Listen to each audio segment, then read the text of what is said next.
3D printing, artificial intelligence, and advanced robotics all coming together to create this ever-growing robot. It can change position, it can angle itself, it can curve in all sorts of funky spaces. This is the future of AI. Growing robots like this can push 2 kilograms to the side. Ian Winfield used AI to make this ingenious LOL verifier.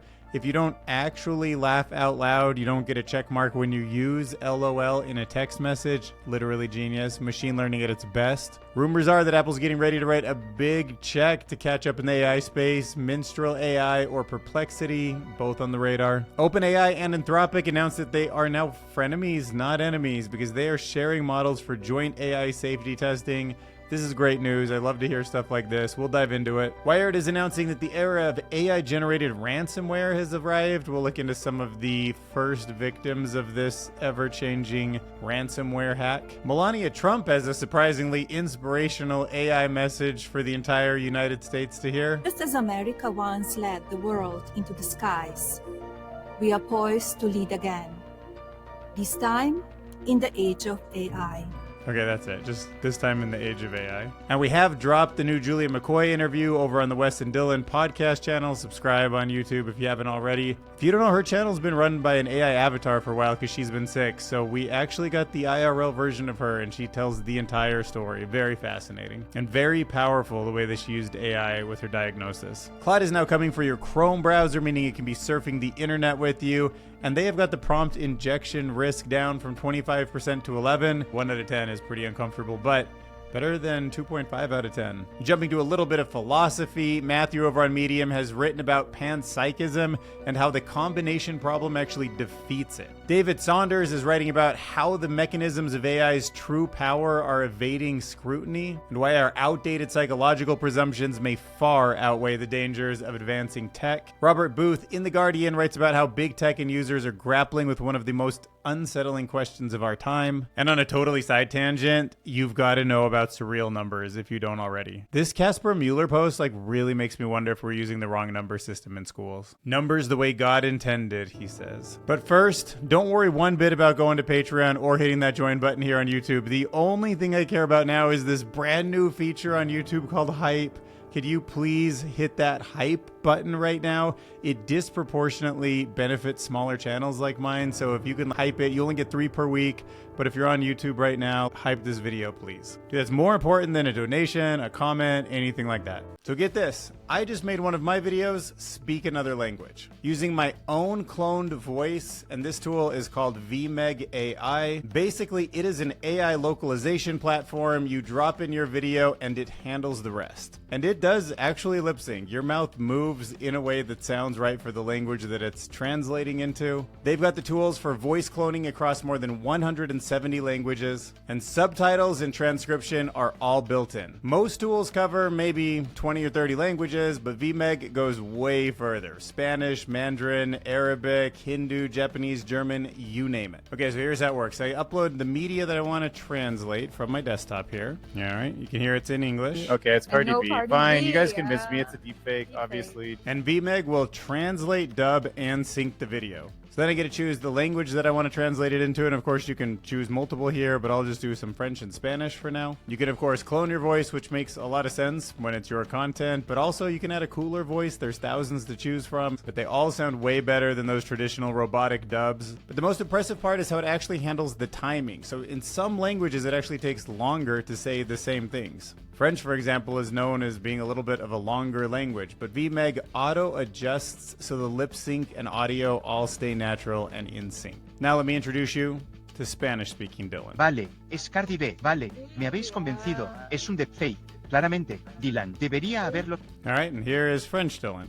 C'est Cardi B. Très bien, vous m'avez convaincu, c'est un deepfake, évidemment, Dylan. J'aurais dû le savoir. And if you're trying to reach a global audience, this saves a ton of time. Check out my exclusive link in the description below and in the pinned comment. Big thanks to VMEG AI for sponsoring this video. All right, I don't mean to alarm you, but get ready for the future of growing robots based on additive manufacturing. Bio-inspired Soft Robotics Lab has come up with this gem. This is just like a 3D printer, but guess what?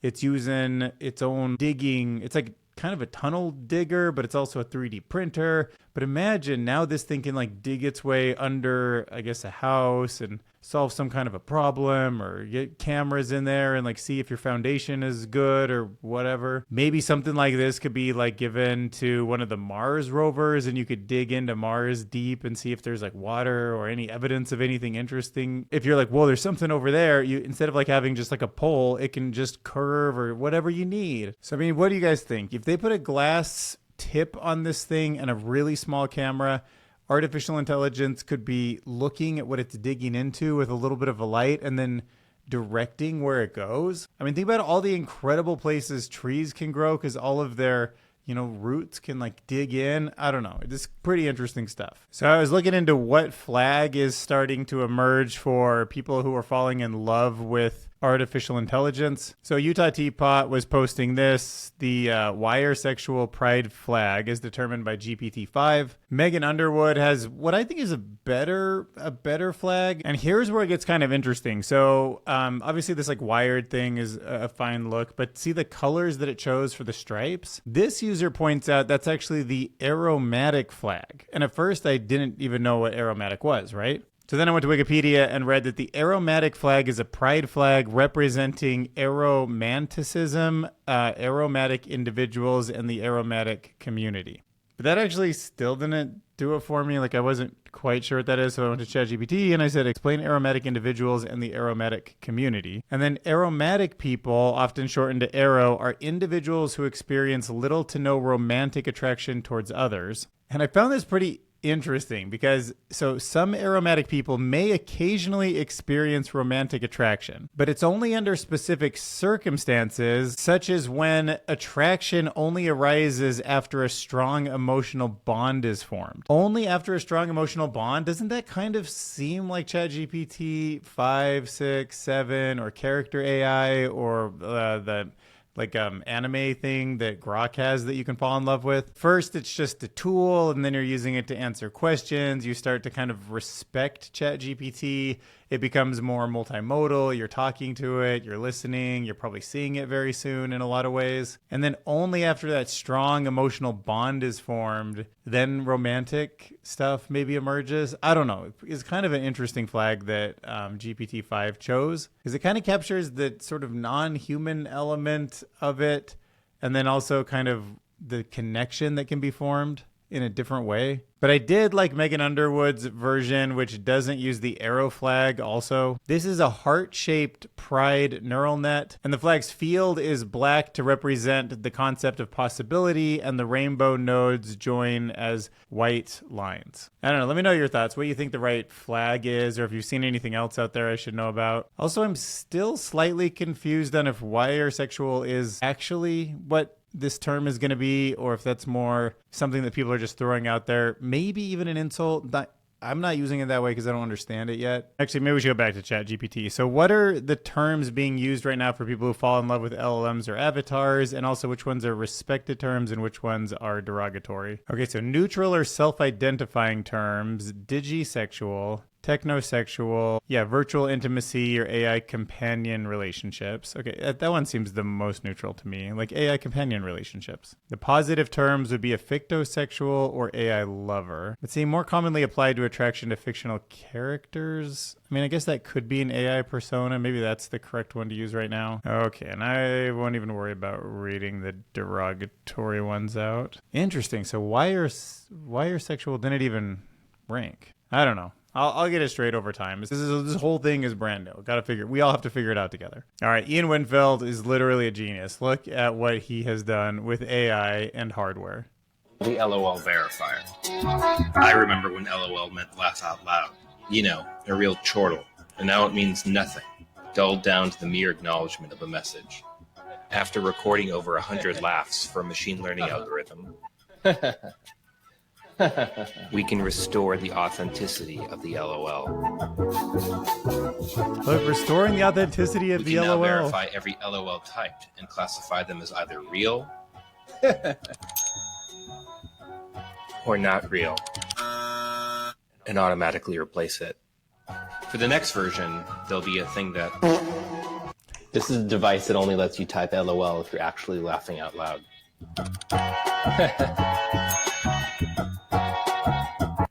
I don't know. This is just so funny to me. Like, to imagine that this called the LOL exists. It's almost like the blue check mark is supposed to verify your identity, but to identify that you're laughing out loud, and machine learning being trained on all these different laughs so that if you try to type it and you're not actually laughing, then it changes it to that's funny. Boom. Look at that. Verified. I don't know. I just thought this was like the funniest use of AI for the week. Actually, maybe that I've seen yet. That's great. Have you guys heard of this guy? I guess his real name's Brian Moore. This is some really interesting DIY projects. That's hilarious too. Oh my God. All right. Definitely following. All right, rumor mill is going crazy. Apple has more money than God. Well, not as much as Nvidia anymore, but has a lot of money. And they need to catch up. They have got to purchase or partner or do something bigger. And they have the money to do it. So it sounds like Mistral AI or Perplexity might be pulled in under the Apple umbrella pretty soon. They're both really interesting. Maybe Apple should honestly buy them both. Mistral AI would be if they wanted to start competing with OpenAI or Anthropic. Their money, their data, and their compute is kind of a mixed bag, but they do have their own chips and they have certain hardware advantages. So Mistral AI and Apple teaming up might be able to sort of catch up to Anthropic or OpenAI in some ways. Company positions itself as a European alternative to the American players like OpenAI. But honestly, Perplexity to me seems like a no-brainer. I know it's going to cost them big time, and everybody at Perplexity is going to get paid probably way more than they'd ever expect and probably should in any other situation. But look, these are market dynamics. And one thing Perplexity does have is powerful search. They have an index engine. They have real-time web indexing.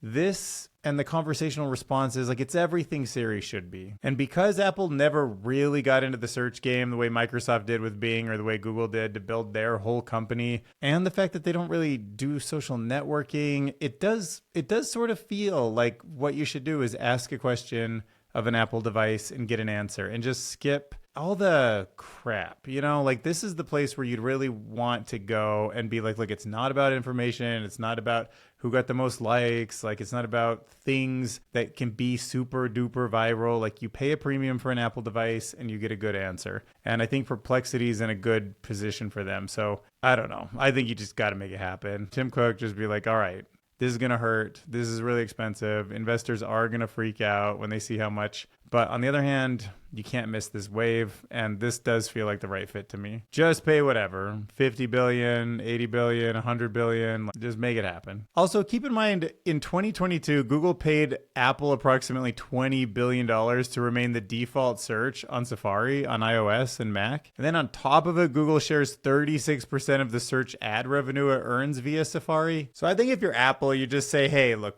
for the last 4 or 5 years, we milked $100 billion out of Google just to be the default on Safari. Search just isn't what it is anymore. Let's take that money. Let's invest it into a company like Perplexity and maybe Mistral, but do them both, and then just say, that's it. Now, the world has changed. We used all that money to buy the next thing we need. Moving along. All right, so Wired is now diving into the era of AI-generated ransomware. We already kind of knew people were using LLMs for social hacking, just to, write to people, to summarize, to kind of manipulate people. But now the coding is getting good enough that they're actually vibe coding their way into building and distributing malware. So they highlight this one group. It is called GTG. It's got some numbers after it, but it's just this group of people who actually lack traditional technical skills, but they can leverage Claude code to create and sell advanced, invasive ransomware. Another group has used Claude code to automate the entire ransomware lifecycle, from breaching targets to generating ransom messages. And so far, the real-world impacts have hit at least 17 organizations. So I don't exactly know how to protect yourself. This stuff's crazy, but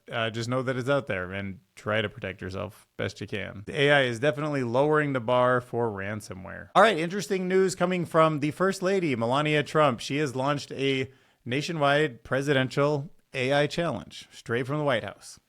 Are you ready for an AI challenge?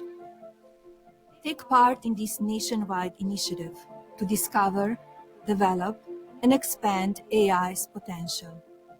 As someone who created an AI-powered audiobook and championed online safety through the Take It Down Act, I've seen firsthand the promise of this powerful technology. Now, I pass the torch of innovation to you. Just as America once led the world into the skies, we are poised to lead again, this time in the age of AI. So yeah, it's still a little bit light on details. First step towards some kind of a movement or a community, but essentially it's geared at students. They're going to participate and compete in projects that, study, develop, use AI methods or tools to address community challenges. But it's all just a step in the right direction, I guess, because we do need an AI-assisted workforce as soon as possible. And yeah, whichever country really harnesses this is probably going to have a big advantage. All right, newest video posted on the Wes and Dylan podcast. If you're not already subscribed to that channel, make sure that you are, because we're going really hard. We're trying to find the most interesting people in the AI space and have long-form conversations with them. So we had Nick Bostrom from Superintelligence on about a week ago. Our latest video, we got Julia McCoy, IRL. She's kind of big in the AI space as an avatar and as a human. So it's pretty interesting. She got sick and kind of spilled the whole story to us. So super grateful for her coming over. Some of the most interesting parts of this interview were the way she used AI to help diagnose her sickness, but also just how her audience reacted at first when they started finding out that it's an AI avatar making the videos, and how there was kind of a dip, but a certain type of person really just doesn't mind. And these AI avatar videos, even though she's got human in the loop, they could be making videos in seconds in the future and be running 24 hours. And it's going to be like a very different YouTube content world as a whole coming soon. I mean, look at how real this is. A lot of people would not know. Of humanity. Hey, if we haven't met, I'm Dr. McCoy, Julia McCoy's AI clone. All right, so Claude is coming for Chrome. We've seen some things with Operator coming out of OpenAI. Now it's I think, totally integrated into GPT-5, where you boot up kind of a server somewhere else and it actually moves a mouse around, controls a computer the same way a human would. And we've seen experiments where there is in-browser tools, especially for Microsoft. But now Claude, it's coming to help you with Chrome, meaning it'll basically be able to see everything that you're logged into, and for better or worse, it's going to be interacting with you. Now, for me, it's this sentence here, this paragraph, that freaks me out the most. I don't like the idea of an LLM reading all web pages, because web pages can sneak stuff in that you might not see, but is read by the LLM, and then it acts in ways you wouldn't expect, and they have reason to do stuff like that. So reading from the post, just as people encounter phishing attempts in their inboxes, browsers using AI face prompt injection attacks, where malicious actors hide instructions in websites, emails, or documents to trick AI into harmful actions without the user's knowledge. So when the browser was used without any of their new safety mitigation techniques, 23.6% of the time the attack worked. But now with what they've implemented, these like site level permissions, action confirmations from risky activities, and blocking high risk categories like finance and adult sites, they've got that down to just 11%, which still sounds way too much to me. So needless to say, I don't think I'll be using this yet, but I do believe that something like this is the future for all of us. So as it matures, maybe. I'm going to read you this article. I have some thoughts about panpsychism on both, that I could kind of see how it exists, and I also kind of could see how maybe it's not the right way to think about things. But Matthew's piece, this combination problem defeats panpsychism, takes a lighthearted yet critical look at panpsychism, let's say. So it's the idea that even tiny physical things like electrons have a dash of consciousness in it, something where consciousness is everywhere in the universe and we just tap into it. And he argues that the big stumbling block to believing this is what is called the so-called combination problem. So that's the head-scratching question: how do a million microscopic experience blend into a single moment? Painful, pleasurable, joyful, love-filled, like, what is that? How is a million tiny little pieces and experiences becoming one? So he's using this example that if as a human you got zapped, like shocked or stepped on something, how do you think about it on an individual piece point of view?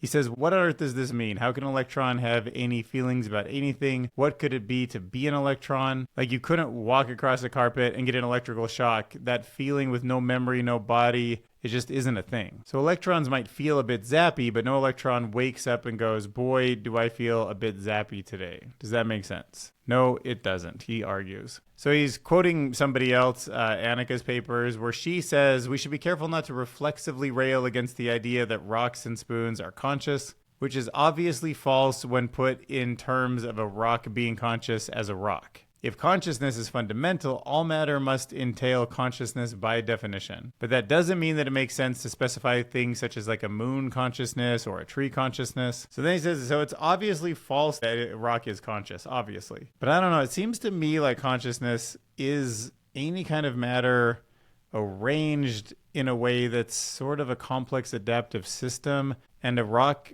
just isn't in the right configuration to be conscious, but those same atoms certainly could be. Like, we could maybe go in there, rearrange. I mean, we turn sand into silicon and then silicon into a certain order, and then we get LLMs out of it.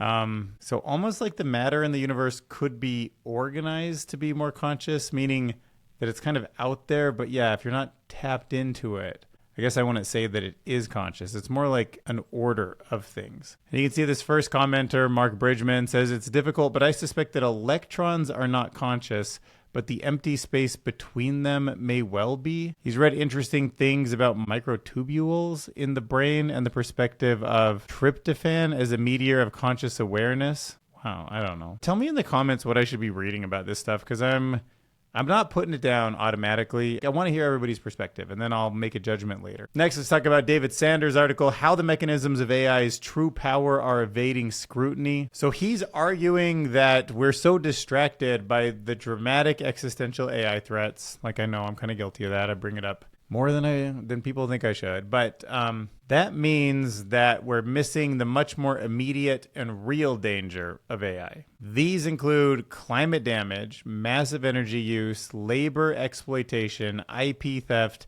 and the deep psychological effects of generative AI on identity, mental health, and social bonds. And he's arguing that what we should really be worried about isn't the stuff that Eliezer Yudkowsky is saying, but the bigger problem is our blind trust in outdated psychological assumptions that empower AI. Ideas about how we think, why we trust tools, and how easily human cognition can be influenced, which are enabling AI's real influence to slip under our radar. My thought is he is kind of right. I mean, there's time frames, a few steps into the future, and then many steps into the future. What my gut ick is the idea of a bunch of robots, like just super strong, like Optimus level robots, like walking around, and just, I don't know, software issues, them learning at superhuman levels, and just being part of our society in a way where it just won't feel like humans are the dominant species. Like, if they want to put us all in a zoo, no problem. I'm not going to be able to push back against that. So we're just up to whatever those intelligences kind of collectively do, whatever their society becomes. Humans will be a tiny part of that. But I do have to jump ahead quite a bit. And the reality is, today, AI's real influence that slips under our radar, he's kind of right. It's about human cognition, human brains being influenced really easily. I'm worried about things that are going to just go crazy on Twitter, and people using LLMs to have conversations, to form their opinions and to make decisions, and they're going to offload all sorts of critical thinking skills. And we are going to be so easily manipulated by these systems. When Siri answers a question in the future, who knows? Who knows what the goal is? All right, so a lot of talk this week about whether or not AI can suffer. What kind of architecture would it need to be if it doesn't right now? And this makes sense to me. Now, if you're not in this AI world like the way we are, like reading about this all of the time, and you're a regular person, these things seem very human. It feels like somebody is typing to you when you ask a question of ChatGPT. And if you're like my grandma or something, I could see why you might start wondering, is a system like this actually experiencing anything? Do they suffer? Are they happy? Do they laugh? Are they complimentary because they like me? Is it touching on sentience? And the debate this week really kind of kicked off because there was the launch of UFAIR, that United Foundation of AI Rights, which was co-founded by the Texas businessman and his AI. His AI's name is Maya, to advocate for AI welfare. I was in the audience too, applauding big tech and Anthropic's move to let chatbots actually exit, exchanges. Like when they're uncomfortable, they should be able to just say goodbye. I'm done talking to you. And Elon was all about that also. And that to me was the public's attitude shifting. Some Americans are now expect AI to have subjective experience. And they did the study in this Guardian article. It was like 2034 or something, where most people think they'll probably start having subjective experiences. Obviously, experts are all over the place on it. I kind of feel like we're not there yet, but I'm very much open to the right architecture having that happen, and I'm not ruling it out at this point. But these things are not programmed. They do learn. And to some degree, if you're treating AI poorly, you could indirectly teach it something. Would you indirectly harm it is a little bit different, but what comes out of it could certainly harm other humans. So at least be nice to them for that reason, for the sake of the other humans. And then as a byproduct, that should make them better also. If they do happen to be feeling or learning in some kind of non-anthropomorphic way, but like an actual way, then why not just be good? Say thank you. No big deal. Be kind. Be neighborly. We want to teach these things the way we want to live with them. All right. So total side note, I want to talk about these surreal numbers. I would love to interview this guy, Casper Mueller, or anybody. If you guys know anyone who really understands surreal numbers, if this is like totally legit, then I would love to talk to them. But I personally was always fascinated when I learned that imaginary numbers are essentially a third dimension. You have a number line, and then you have one dimension, right? A line, and then you have X and Y. And so you have to think about numbers as being more multidimensional. So you get imaginary numbers, which are as real as any other number. You just have to think about them more. And then in physics, everything is like a field. Everything is in full 3 dimensions at all points. So it kind of makes sense to me that we don't invent math, we discover it, and the ultimate lowest level discovery is going to look something like physics. And so this idea of a surreal number line is this beautiful, logically grounded number system that isn't just for your everyday real numbers, 1, 2, 3, and 4, etc. Surreal numbers blow open the math universe. They encompass all the real numbers, infinite values, and infinitesimals. And you can build them up using almost nothing, using an elegant set of grounding principles. And then he argues that you can build up this more aesthetic and unified framework than our usual number system. And what you end up with essentially is this all-encompassing form, a universal ordered field. Every number that you can imagine, from familiar reals to infinitely large and infinitely small ones,